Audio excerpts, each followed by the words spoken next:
At dahil nga this is the first day of December, kailangan pag-usapan natin ang real and real sweethearts. Yes. At alam niyo ba kung sino ang mga yan?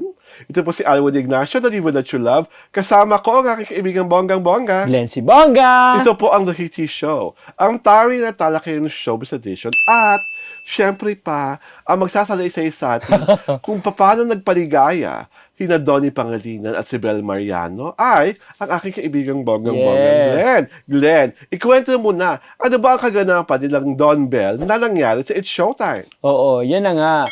Sila Donnie at Bell, o Don Bell, sila yung kauna-unahang panauhin. celebrity guest, players sa bagong segment ng It's Showtime na And the Breadwinner Ay, is... parang promo naman yan. Hindi. Siyempre, sabi nga ni Vice Ganda, of course, bukod sa pagiging pelikula, segment na rin siya ng It's Showtime. Teka, bago natin pa, ano muna, what is the And the Breadwinner segment all about? Ano Ayun na nga, nangyayari doon? explain ko nga yun. And the Breadwinner is, hindi lang siya promo para sa Pelikula film test paparating. movie ni Vice Ganda, kundi para bigyang pugay rin at pagkilala yung mga breadwinners, mga Pinoy breadwinners natin dito sa Pilipinas, syempre. Oo. Ang una nga nilang naging kasi siya pinapahulaan. Meron 3 contestants na huhulaan nilang Don Bell kung sino yung totoong breadwinner. Oo. At ang unang-unang breadwinner ay call center agent. Okay. Oo. Anong pangalan ng call center agent? Hindi ko Tatanda mo. hindi ko ma-recall yung pangalan niya. Pero babae siya. Babae siya. Oo. Tapos yun na nga actually nagkamali ng hula ang Don Bell. Don Hindi Bell. nila hindi Napili nila yung tamang nahulaan. breadwinner. Oo. Tapos kumbaga meron din studio partner ang Don Bell, pati yung studio partner nila. Nagkataon din naman na yung studio partner siya fan ng Don Bell. Okay. Oo. Na napili binubunot 'yun. Natuwa sila. Pati yung fan, yung studio partner, mali rin yung hula. Oo. So ano nangyari kung nila napili yung tamang breadwinner? Hindi nga sila nanalo, pero of course, kung sino yung breadwinner, tunay na breadwinner, meron naman talaga ibibigay ang Showtime. May pakete Parang kumbaga pagpaparangal din o pagkilala. May pakete na ang nakahanda. Yes, oo. Kasama nga doon yung meron silang refrigerator na tapos 20,000 na premyo. Na-touch kasi ang Don Bell dun sa story nitong breadwinner na kumbaga ang laki ng sakripisyo niya sa pamilya. Oo. Na talaga isiniwalat nung breadwinner na ito, ng call center breadwinner na ito, yung naging problema nila sa pamilya, na kumbaga siya yung umako sa responsibilidad kasi yung sabi niya toxic daw yung ate niya, yung mas matanda sa kanya, na yung nanay niya at saka yung mga kapatid niya, biruin mo pinalayas doon nakatira. Okay. So, siya kakasimula niya pa lang sa trabaho.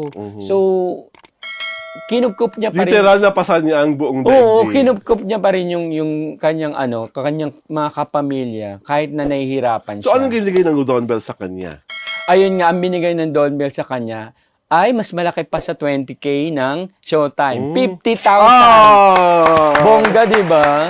Alam mo yan yung ina-admire ko sa sa Don Bell, yung pagiging generous nila. Saka pagiging matulungin. Kasi alam naman natin, ilang beses nang maraming ginawa na hindi naman lahat na napapublish, pero kumbaga maraming beses nang tumulong ang Don Bell sa mga tao. Like si Donnie, 'di ba? Kasama siya dun sa Angat Buhay. At mas maganda naman talaga na ang pagtulong ay hindi publicized. Yes, oo. Diba? Kasi pag hindi publicized, mas sincero. Oo, 'di ba mas bukal sa puso. Si Donnie yung isa sa mga unang artista na tumulong doon sa mga nasalanta ng bagyo. True. Oo. At saka yung kabutihang puso rin na halimbawa yung kay Bel Mariano na nasa isang event siya tapos may biglang sumugod sa kanya na isang ano pala, kakakala nila kung ano. Kasi Yung pala, stalker, oo, yung pala fan. PWD na fan o ano, parang special child siya. So, alam mo ano, ang ganda ng treatment ni Bel doon, na sabi niya okay lang. Hmm. At ang maganda pa kay Bel ngayon, siya ang kumanta ng Philippine Yun na version ng nga. theme song para sa Moana 2. Diba? Kaya- At ang Don Bell ay may palabas Bida, oo. na kasalukuyan ng itinatanghal sa View. Tama ako? Sa View? Ano na ba? Oo, palabas na. Pinapalabas na ba? Oo, yung Yung yun? How to Spot a Red Flag. Oo. Kung saan magkasama silang dalawa. Mm-mm. Ang magkasintahan na to na kahit ayaw umamin, basta ang reality show, buong-buo na po ang pananalig na magkasintahan silang Correct. dalawa. Correct. Diba? Ikaw ba, Glenn, may pagdududa ka ba na magkasintahan na si Donnie at si Belle? Wala.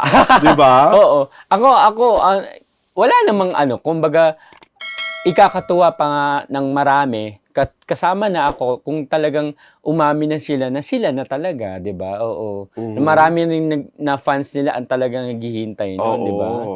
Saka, parang Kitang-kita naman pati sa ano Oo. sa gestures sa nila. gesture, sa mga Oo. kritigan. Oo, at lagi rin silang tinutukso ng mga kaibigan nila, lalo na sa ASAP. Yes. Di ba? So sa akin, maraming salamat na meron tayong kagayang mga artista nila Donnie Pangilinan at ni Bel Mariano na bukas ang puso Mm-mm. at tunay ang malasakit sa mga taong nangangailangan at sa mga tao talagang may kailangan at sa mga taong karapat-dapat tulungan. Kasi 'di ba isipin mo na lang, guest sila doon eh. Hindi naman sila, Obligado. at saka hindi nila kailangan magbigay. Yes, 'Di ba? Kasi marami tayong artist na gano'n eh. Kumbaga, hayaan mo na yung show magbigay. Pero Oo. sa kanila bukal Yes. sa loob nila, bukal sa puso nila, yung pagtulong dito sa sa breadwinner na call center. Alam mo, dapat maging contestant tayo sa And the Breadwinner is. Kasi breadwinner tayo dalawa. Vice, ano ba? Baka naman talaga. Baka pag narinig mo ang kwento namin ni Glenn, mas madudurog ang puso ng mga manonood na it's showtime. At talagang, hindi lang 20K ay bibigay nyo sa amin. Di ba? Oo, correct. At least may ganitong segment. Gusto ko tong segment na kahit na nga sabihin mong partly para i-promote yung Hindi. yung This movie ni segment Vice. talaga is so wonderful kasi Yes, oo. it gives hope and assurance and a good pat on the shoulder, Yes, on the back oo. of a breadwinner na, oy, mahusay ka, mabuhay ka. Ang ganda-ganda na ginagawa mo para sa pamilya mo. Kasi minsan ang breadwinner, yun lang naman ang hinihintay eh. Yung totoong pakasalamat. Oo. Kasi minsan, di ba, pag bigay ka ng bigay, nakakapagod din. At saka Nakakarindi rin. talagang Gusto mo lang talaga yung words of yes, encouragement. oo. Inuuna nila yung sarili nila. Inuuna nila ang yung pamilya nila bago ang sarili nila. Inuhuli nila yung sarili nila, di ba? Minsan nga parang wala na natitira para sa sarili nila, di ba?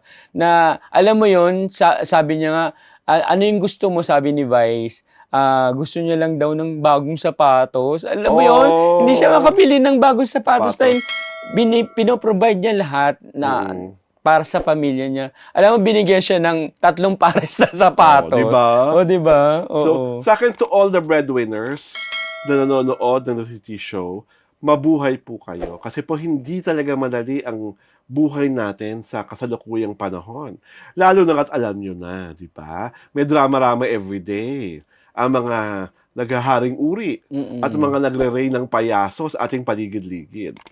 So, magtulungan po tayo at talaga suportahan natin ang mga breadwinners at ang mga taong talagang tumataguyod at nagmamahal sa kanilang mga pamilya. At kay Don Bell, saludong-saludo kami sa inyo. At congratulations, we are very sure dito sa TT Show na maraming manonood ng inyong bagong show. Diba?